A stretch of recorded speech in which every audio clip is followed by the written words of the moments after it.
오늘 말씀은 역대하 25장 1절로 13절까지의 말씀입니다. 아마샤가 왕위에 오를 때에 나이가 25세라 예루살렘에서 29년 동안 다스리니라.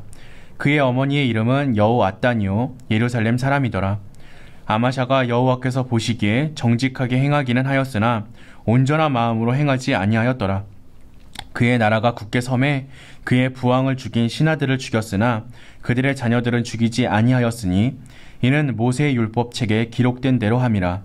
곧 여호와께서 명령하여 이르시기를 자녀로 말미암아 아버지를 죽이지 말 것이요 아버지로 말미암아 자녀를 죽이지 말 것이라. 오직 각 사람은 자기의 죄로 말미암아 죽을 것이니라 하셨더라. 아마샤가 유다 사람들을 모으고 그 여러 족속을 따라 천부장들과 백부장들을 세우되 유다와 베냐민을 함께 그리하고 20세 이상으로 계수하여 창과 방패를 잡고 능히 전장에 나갈 자 30만 명을 얻고 또 은 100달란트로 이스라엘 나라에서 큰 용사 10만 명을 고용하였더니 어떤 하나님의 사람이 아마샤에게 나와서 이르되 왕이여 이스라엘 군대를 왕과 함께 가게 하지 마옵소서. 여호와께서는 이스라엘 곧 온 에브라임 자손과 함께하지 아니하시나니 왕일 만일 가시거든 힘써 싸우소서. 하나님이 왕을 적군 앞에 엎드러지게 하시리이다. 하나님은 능히 돕기도 하시고 능히 패하게도 하시나이다 하니 아마샤가 하나님의 사람에게 이르되 내가 100달란트를 이스라엘 군대에게 주었으니 어찌할까. 하나님의 사람이 말하되 여호와께서 능히 이보다 많은 것을 왕에게 주실 수 있나이다 하니라. 아마샤가 이에 에브라임에서 자기에게 온 군대를 나누어 그들의 고향으로 돌아가게 하였더니 그 무리가 유다 사람에게 심히 노하여 분연히 고향으로 돌아갔더라. 아마샤가 담력을 내어 그의 백성을 거느리고 소금 골짜기에 이르러 세일 자손 10,000명을 죽이고 유다 자손이 또 10,000명을 사로잡아 가지고 바위 꼭대기에 올라가서 거기서 밀쳐 내려뜨려서 그들의 온몸이 부서지게 하였더라. 아마샤가 자기와 함께 전장에 나가지 못하게 하고 돌려보낸 군사들이 사마리아에서부터 베토론까지 유다 성읍들을 약탈하고 사람 3,000명을 죽이고 물건을 많이 노력하였더라. 아멘. 사람들은 인생을 성공적으로 이끄는 것이 눈에 보이는 물질이나 세상적인 힘이라고 생각합니다. 하지만 아마샤는 오히려 군사력과 돈을 내려놓자 전쟁에서 승리하였습니다. 본문은 우리의 삶을 형통하게 이끄는 것이 세상적인 요소가 아님을 가르쳐주고 있습니다. 우리를 진정으로 형통하게 해주는 것들이 무엇인지 살펴봅시다. 아마샤의 어머니는 예루살렘 사람 여호앗단이었는데 대제사장 여호야다가 아마샤의 아버지인 요아스에게 선택해준 여인이었습니다. 아마샤는 경건한 어머니의 영향을 받아 하나님 앞에서 정직하게 행했습니다. 그는 왕권을 강화한 후에 그의 부친 요아스를 살해한 신하들을 죽였습니다. 하지만 그들의 자녀들은 죽이지 않았습니다. 부모의 죄로 자녀를 죽이지 말라는 율법을 존중했던 것입니다. 아마샤는 보복의 감정을 하나님의 말씀으로 극복했습니다.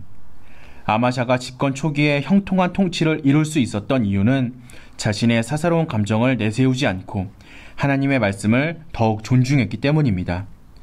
우리는 자칫 개인적인 감정에 치우쳐 하나님의 말씀을 거스르기 쉽습니다.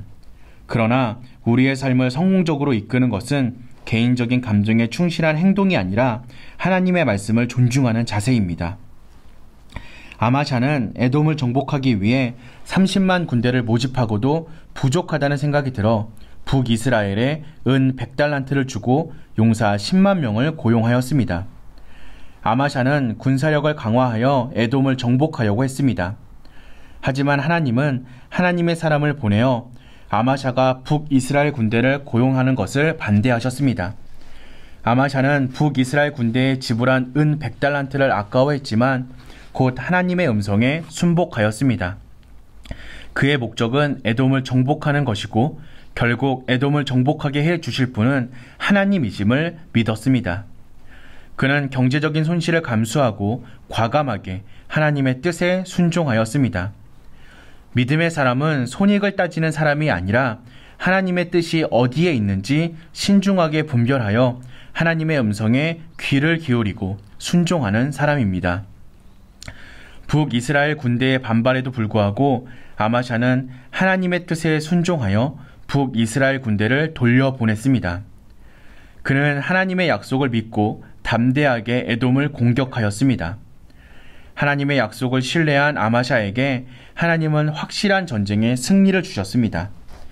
아마샤는 북이스라엘 군대의 도움 없이도 에돔을 이겼습니다. 전쟁의 승리는 눈에 보이는 군사력에 있는 것이 아니라 보이지 않는 하나님께 있습니다. 하나님은 당신의 약속을 신뢰하는 자를 실망시키지 않으십니다. 성경에 기록된 하나님의 모든 약속을 전적으로 신뢰하시기 바랍니다. 하나님은 약속의 말씀을 믿고 순종하는 자에게 능력을 베푸시고 역사하십니다. 하나님의 말씀을 온전히 신뢰합니다. 하나님은 말씀하신 그대로 이루시는 분이십니다. 아마샤가 형통했던 이유가 있었습니다. 그는 자신의 사적 감정에 좌우되어 하나님의 말씀을 소홀히 여기지 않았습니다. 감정의 노예가 되면 하나님의 뜻을 온전히 이룰 수 없습니다. 우리가 하나님 앞에서 형통한 삶을 위해 붙잡아야 할 것은 우리의 감정이나 지식이 아니라 하나님의 뜻과 변함없는 말씀을 기억하며 하나님의 말씀대로 행하여 형통한 삶을 살아내는 저와 여러분 되시기를 주님의 이름으로 기도하겠습니다.